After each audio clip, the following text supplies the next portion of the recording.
മൻമോഹൻ സിംഗിനെ രാജ്യം അനുസ്മരിക്കുകയാണ്. എന്തായാലും മൻമോഹൻ സിംഗ് എന്തായിരുന്നു, അദ്ദേഹത്തെ കോൺഗ്രസ് രാഷ്ട്രീയത്തിൽ അദ്ദേഹത്തിൻ്റെ ഇടപെടലുകൾ എന്തായിരുന്നു, ഒപ്പം രാജ്യത്തിൻ്റെ ദീർഘവീക്ഷണമുള്ള സാമ്പത്തിക നയങ്ങൾ പരുവപ്പെടുത്തുന്നതിൽ മൻമോഹൻ സിംഗ് നടത്തിയ നീക്കങ്ങൾ എന്തൊക്കെയാണ്? ഏറ്റവും വിമർശന വിധേയമായ 90കളുടെ തുടക്കത്തിൽ അദ്ദേഹം നടത്തിയ സാമ്പത്തിക ഉദാരവൽക്കരണ നിലപാടുകൾ, ആ നിലപാടുകൾ ശരിയെന്ന് കാലം തെളിയിക്കുന്നു. മാറിയ ലോക സാഹചര്യങ്ങളിൽ ഇന്ത്യക്ക് തലയുയർത്തി നിൽക്കാൻ കഴിയുന്നത് അന്ന് അദ്ദേഹം സ്വീകരിച്ച നിലപാടുകൾ എന്നതാണ്.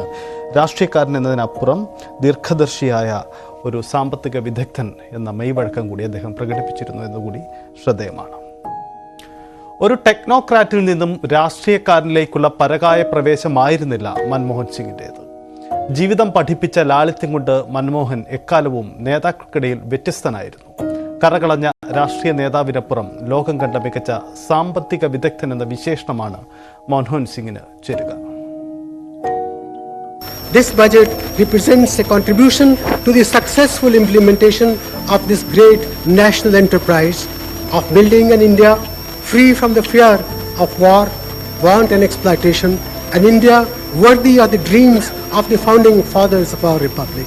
We shall pay any price, bear any burden, make any sacrifice to realize those dreams. India is on the move again. We shall make the future happen.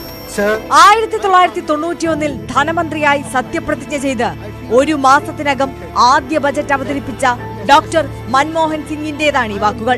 ഉഷിരൻ പ്രസംഗം കൊണ്ടും ശൈലി കൊണ്ടും അണികളെ ആവേശ കൊടുമുടിയിലെത്തിക്കുന്ന ഒരു ശരാശരി രാഷ്ട്രീയക്കാരൻ അല്ലാതിരുന്നത് കൊണ്ട് മാത്രം അണ്ടർ റേറ്റഡ് ആയി പോയ വാക്കുകൾ. 30 വർഷങ്ങൾക്കിപ്പുറം തിരിഞ്ഞു നോക്കുമ്പോൾ ആകെത്തുകയായി ലോകരാജ്യങ്ങൾക്ക് മുന്നിൽ തലയുയർത്തിപ്പിടിച്ച് ഇന്ത്യയുണ്ട്. ആഗോള ശക്തിയായി തന്നെ. കറകളഞ്ഞ രാഷ്ട്രീയ നേതാവിനപ്പുറം ലോകം കണ്ട മികച്ച സാമ്പത്തിക വിദഗ്ധൻ എന്ന വിശേഷണമാണ് മൻമോഹൻ സിംഗിന് ചേരുക.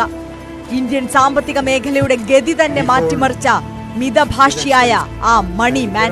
ടെക്നോക്രാറ്റിൽ നിന്ന് രാഷ്ട്രീയക്കാരനിലേക്കുള്ള പരകായ പ്രവേശമായിരുന്നില്ല മൻമോഹൻ സിംഗിന്റേത്. മൻമോഹൻ ഒരിക്കലും ജനകീയ നേതാവായിരുന്നില്ല.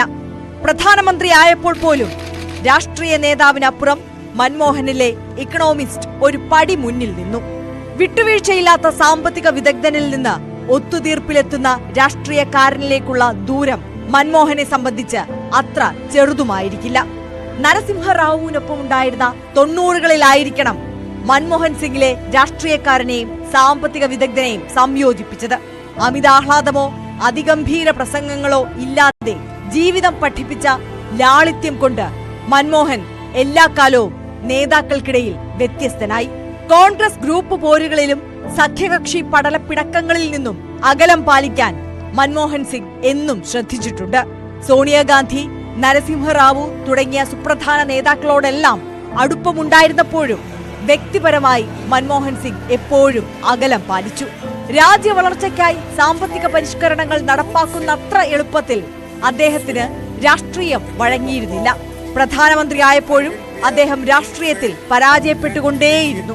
സഖ്യകക്ഷികളെ സംയോജിപ്പിക്കാനോ അവർക്കിടയിലെ തർക്കങ്ങൾ പരിഹരിക്കാനോ മൻമോഹൻ സിംഗിന് കഴിഞ്ഞില്ല. പക്ഷേ പാർട്ടിക്കകത്തും പുറത്തും മാന്യത പുലർത്താൻ തലക്കനമില്ലാത്ത ആ തലപ്പാവുകാരൻ എപ്പോഴും ശ്രദ്ധിച്ചു. വിമർശനങ്ങൾ പോലും മാന്യമായിരുന്നു. News desk, news 18.